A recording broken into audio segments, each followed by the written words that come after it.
사랑하는 성도 여러분, 오늘 하나님의 귀한 말씀을 나누기 전에 잠시 시간을 내어 주님의 은혜를 더 널리 전하는 일에 동참해 주시면 어떨까요?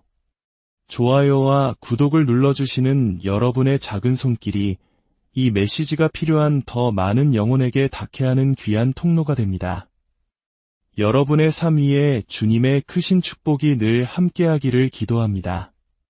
자, 이제 우리 함께 깊은 상상의 나래를 펼쳐보았으면 합니다. 만약 여러분이 지금으로부터 2000년 전 그 시대 그곳에 있었다면 어땠을까요? 여러분이 예수님의 12 제자 중 한 사람이거나 그분을 따르던 무리 중 하나였다고 상상해 보십시오. 어느 날 여러분은 예수님을 따라 높은 산에 오릅니다. 그리고 그곳에서 여러분의 눈앞에서 하나님의 아들이신 예수님의 모습이 해와 같이 빛나고 그 옷이 빛과 같이 휘어지는 경이로운 광경을 목격합니다. 바로 변화산의 사건입니다. 심지어 여러분의 귀로 이는 내 사랑하는 아들이여 내 기뻐하는 자라고 말씀하시는 하나님의 음성을 직접 듣습니다. 그뿐만이 아닙니다. 구약시대를 대표하는 위대한 선지자 엘리야와 모세가 나타나 주님과 대화하는 모습까지 봅니다. 이 모든 것을 직접 보고 들었다면 여러분의 삶은 송두리째 변했을까요? 다른 장면을 상상해 봅시다. 거친 풍랑이 몰아치는 갈릴리 호수 위 두려움에 떨고 있는 제자들 앞에 예수님께서 물 위를 걸어오십니다. 그리고 파도와 바람을 향해 잠잠하라, 고요하라 명하시니 모든 것이 즉시 평온해집니다. 그 광경을 본 제자들은 이분이 대체 누구이기에 바람과 바다도 순종하는가? 라며 경외감에 휩싸였습니다. 만약 여러분이 그 배에 함께 있었다면 그 경험이 여러분의 인생을 바꾸었을까요? 우리는 당연히 그렇다라고 대답할 것입니다. 그런 엄청난 기적을 목격했다면 의심의 여지 없이 평생 주님을 따랐을 것이라고 확신할지도 모릅니다. 하지만 성경이 우리에게 보여주는 진실은 조금 다릅니다. 그 모든 것을 직접 보고 경험했던 제자들, 그들 중 한 명은 주님을 배신했고 또 다른 한 명은 주님을 3번이나 부인했습니다. 그리고 나머지 제자들은 모두 뿔뿔이 흩어져 도망가 버렸습니다. 성경은 말합니다.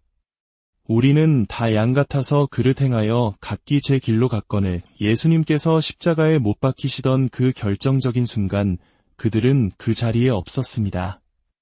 심지어 그들은 예수님이 정말 메시아가 맞는지 의심하기까지 했습니다. 잠깐만요. 여기서 우리는 깊이 생각해 보아야 합니다. 어떻게 그럴 수 있을까요? 죽은 나사로가 살아나는 것을 본 사람이 문둥병자가 깨끗해지고 수많은 병자들이 치유되는 것을 본 사람들이 어떻게 예수님을 의심할 수 있었을까요? 인류 역사상 그 누구도 행한 적 없는 놀라운 기적들을 바로 눈앞에서 보았는데도 말입니다. 가룟 유다는 죽은 지 나흘이나 되어 냄새가 나던 나사로가 무덤에서 걸어 나오는 것을 보았습니다. 하지만 그는 은 30의 스승을 팔아넘겼습니다. 베드로는 그토록 놀라운 기적들을 체험하고도 작은 소녀 앞에서 겁에 질려 주님을 모른다고 저주하며 부인했습니다. 예수님이 십자가에 달리신 후 두 제자가 엠마오로 가는 길에서 나누던 대화를 기억하십니까? 그들은 절망에 빠져 우리는 이 사람이 이스라엘을 속량할 자라고 바랐노라라고 말합니다. 바랐노라는 과거형입니다. 그들의 희망은 이미 끝나버린 것이었습니다. 그들은 예수님이 메시아였는지에 대해 의문을 품고 있었습니다. 주님은 그들의 믿음 없음을 꾸짖으시며 구약 성경 전체를 통해 메시아에 대해 가르쳐 주셔야만 했습니다. 그제야 그들의 마음이 뜨거워지기 시작했습니다. 가장 충격적인 사실은 마태복음에 나옵니다. 주님께서 죽음에서 부활하신 후 제자들 앞에 나타나셨을 때 성경은 그러나 아직도 의심하는 사람들이 있더라고 기록합니다. 어떻게 의심할 수 있습니까? 눈앞에 부활하신 주님이 서 계시는데 말입니다. 왜 이런 일이 일어났을까요? 왜 그 엄청난 기적들이 그들의 삶을 온전히 바꾸지 못했을까요? 그 해답은 스가랴 4장 6절 말씀에 있습니다. 이는 힘으로 되지 아니하며 능력으로 되지 아니하고 오직 나의 영으로 되느니라. 그들이 본 것은 분명 엄청난 힘과 능력이었습니다. 죽은 자를 살리고 폭풍을 잠재우는 것은 인간의 상상을 초월하는 권능입니다. 하지만 성경은 분명히 말합니다. 그것만으로는 충분하지 않다고. 사람을 근본적으로 변화시키는 것은 오직 하나님의 영, 바로 성령님을 통해서만 가능하다고 말입니다. 그들은 볼 수는 있었지만 믿을 수는 없었습니다. 받아들일 수가 없었습니다. 왜냐하면 그들의 마음을 열어 진리를 깨닫게 하실 성령님께서 아직 그들 안에 임하지 않으셨기 때문입니다. 이스라엘 백성의 역사를 보십시오. 하나님께서 시내산의 불과 연기 가운데 강림하시어 친히 십계명을 선포하셨습니다. 온 산이 진동하고 하늘에서 하나님의 음성이 들려왔습니다. 그러나 그 엄청난 광경을 목격한 백성들은 산 아래로 내려가 무엇을 했습니까? 금송아지를 만들어 그것이 자신들을 인도한 신이라 부르며 섬겼습니다. 하나님의 음성을 들은 지 얼마 되지도 않아 그들은 모든 것을 잊어버렸습니다. 이것이 우리에게 가르쳐주는 바는 명확합니다. 기적과 표적, 그리고 놀라운 일들은 사람의 마음을 근본적으로 바꾸지 못합니다. 오직 성령님만이 그 일을 하실 수 있습니다. 오늘 저는 여러분과 함께 이 성령님에 대해 이야기하고 싶습니다. 성령님께서 우리 각자의 삶에 얼마나 중요하고 절대적인 분이신지를 나누고 싶습니다. 성경의 가장 첫 장, 창세기 1장으로 가보겠습니다. 태초에 하나님이 천지를 창조하시니라. 땅이 혼돈하고 공허하며 흑암이 깊음 위에 있고 하나님의 영은 수면 위에 운행하시니라. 여기서 우리는 창조의 시작부터 함께 하시는 성령님의 능력을 봅니다.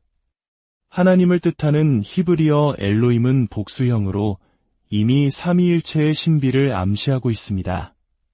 그리고 하나님의 영, 즉 성령님께서 생명 없는 혼돈의 물 위를 운행하시며 창조를 준비하고 계십니다.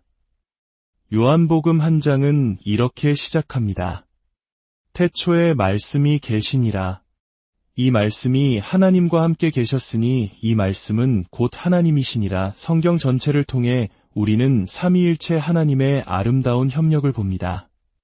고린도전서 12장은 그 역할을 명확히 보여줍니다. 은사는 여러 가지나 성령 같고 직분은 여러 가지나 주는 같으며 또 사역은 여러 가지나 모든 것을 모든 사람 가운데서 이루시는 하나님은 같으니 이것을 순서대로 정리하면 이렇습니다. 성부 하나님은 모든 것을 계획하고 운영하십니다. 성자 예수님은 그 계획을 집행하고 관리하십니다. 그리고 성령 하나님은 그 계획이 실제로 나타나고 드러나도록 역사하십니다.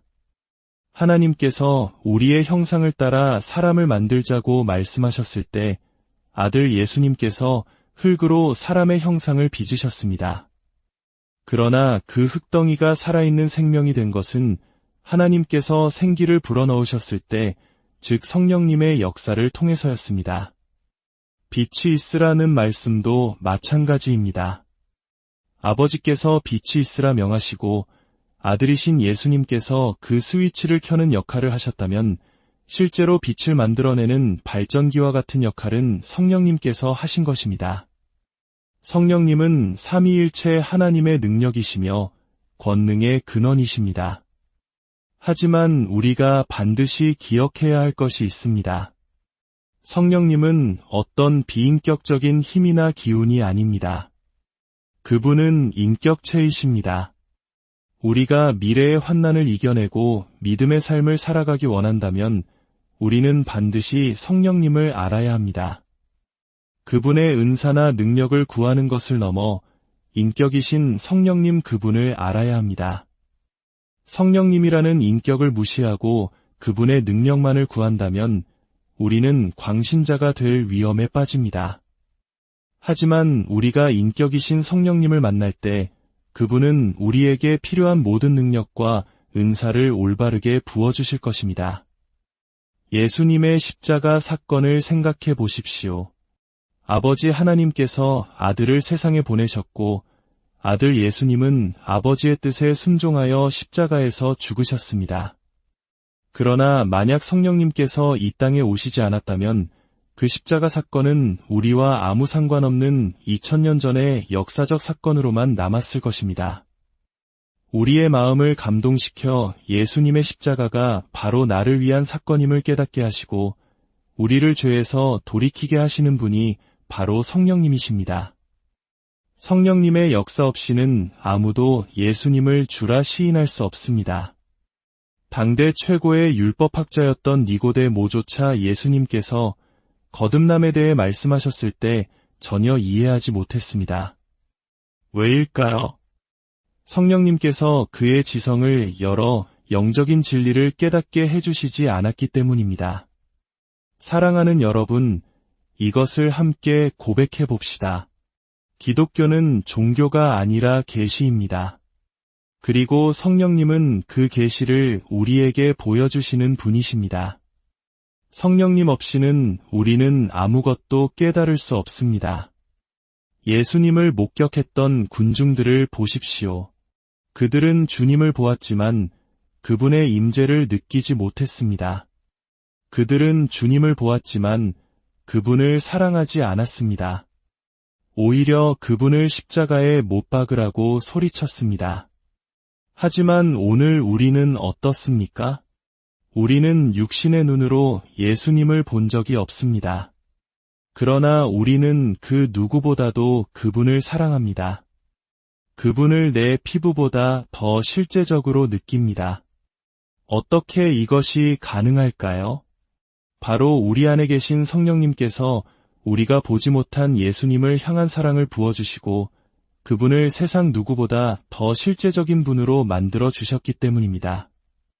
이것이야말로 진정한 능력이며 기적입니다. 로마 제국의 네로 황제 시절 수많은 그리스도인들이 겪었던 끔찍한 순교의 역사를 아십니까? 그들은 콜로세움 경기장에서 굶주린 사자들에게 던져졌습니다. 혹은 몸에 기름이 발라진 채 기둥에 묶여내로 황제의 정원을 밝히는 인간 횃불이 되어야 했습니다. 상상해 보십시오.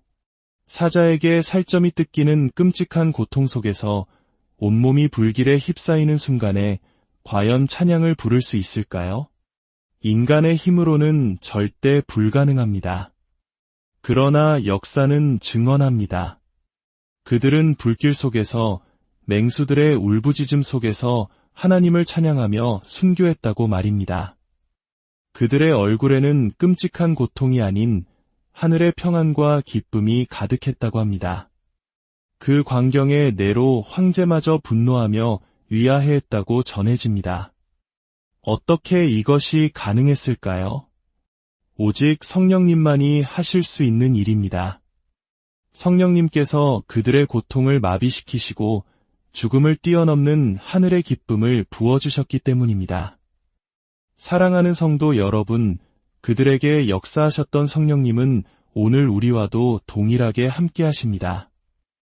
앞으로 이 세상에 어떤 핍박과 환난이 닥칠지 우리는 알 수 없습니다. 그때 우리는 이 보혜사 성령님을 절대적으로 필요로 하게 될 것입니다. 두 손을 들고 함께 기도합시다. 주님, 우리에게는 성령님이 필요합니다. 성령님 없이는 우리는 주님을 사랑할 수 없습니다. 성령님 없이는 주님은 우리에게 실제적인 분이 되실 수 없습니다. 성령님 없이는 우리는 믿음의 길을 끝까지 걸어갈 수 없습니다. 오늘 이 말씀을 듣는 모든 분들의 삶에 성령님의 임재와 능력이 늘 함께 하시기를, 그래서 세상이 감당할 수 없는 믿음의 사람으로 굳건히 서시기를 주님의 이름으로 축복하고 기도합니다.